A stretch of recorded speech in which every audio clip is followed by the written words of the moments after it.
গোপালগঞ্জের জনপ্রিয় লাউ পাতা ভাতে দেখলেই মনে চাবে না জীবনে একবার হলেও খাই। বাজার থেকে কিনে নিয়ে আসলাম তকতকে লাউ পাতা, বাড়ি এসে চড়াই দিলাম বসা ভাত। তাজা ফিশ পেজ থেকে দেশি কই মাছ কেনার পর তককে তককে রইছি এরম করে খাবো।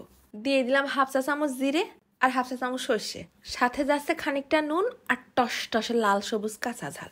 একটু উস্কানি আদা দিয়ে নিপিস করে শিলে এক বাটা দিয়ে ঘষে নিচ্ছি।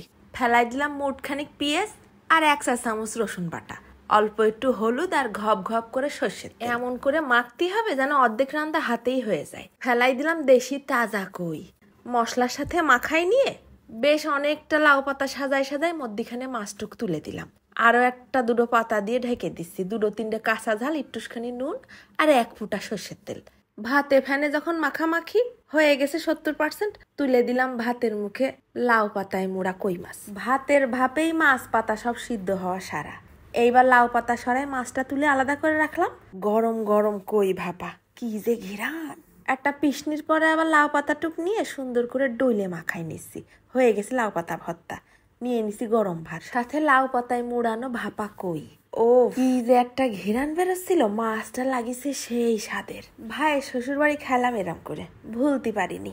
দেশি কই পায়ে আবারও একবার জিবলেডারে ধার দিয়ে নিলাম।